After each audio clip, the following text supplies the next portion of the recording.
October 2ನೇ ತಾರೀಕು ವರ್ಷದ ಅತಿ ದೊಡ್ಡ ಅಮಾವಾಸ್ಯೆ ಮಹಾಲಯ ಅಮಾವಾಸ್ಯೆ ಬಂದಿದೆ. ನಾಳಿದ್ದು ಮಧ್ಯಾಹ್ನ ಸರಿಯಾಗಿ 12 ಗಂಟೆಗೆ ಒಂದು ಬಿಂದಿಗೆಯ ನೀರಿನಿಂದ ಈ ಚಿಕ್ಕ ಕೆಲಸವನ್ನ ಮಾಡಿದರೆ ಸರ್ವ ಪಿತೃಗಳ ಅನುಗ್ರಹ ಪ್ರಾಪ್ತಿಯಾಗುತ್ತೆ.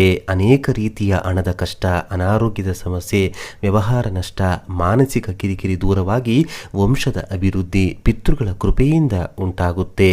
ಬುಧವಾರ ಮಹಾಲಯ ಅಮಾವಾಸ್ಯೆಯ ದಿನ ಪಿತೃಗಳ ಹೆಸರನ್ನು ಹೇಳಿ ಪಿಂಡ ಪ್ರದಾನ ಮಾಡುವುದು, ತರ್ಪಣ ನೀಡುವುದನ್ನು ಮಾಡಿದರೆ ತುಂಬ ಉತ್ತಮ. ಆದರೆ ಪಿಂಡ ಪ್ರದಾನ, ಪಿತೃ ತರ್ಪಣವನ್ನು ನೀಡಲು ಸಾಧ್ಯವಾಗದಿದ್ದರೆ ಏನು ಮಾಡಬೇಕು? ಪಿತೃಗಳ ಅನುಗ್ರಹಕ್ಕಾಗಿ ಎಡೆಯನ್ನು ಇಟ್ಟು ಮನೆಯ ಹೊರಗಿನ ಪಕ್ಷಿ ಪ್ರಾಣಿಗಳಿಗೆ ಆಹಾರವನ್ನು ಇಟ್ಟು ಅವರ ಸ್ಮರಣೆಯನ್ನ ಮಾಡಿಕೊಳ್ತೀರಾ. ಇದರ ಜೊತೆಗೆ ಕನಿಷ್ಠ 3 ಜನ ಹಸಿದವರಿಗೆ ಅನ್ನದಾನವನ್ನ ಮಾಡಬೇಕು. ಕುಟುಂಬಸ್ಥರಿಗೆ, ಸಂಬಂಧಿಕರಿಗೆ ಹೊರತುಪಡಿಸಿ ಬೇರೆ 3 ಜನರಿಗೆ, ಅದರಲ್ಲೂ ಕನಿಷ್ಠ 3 ಜನ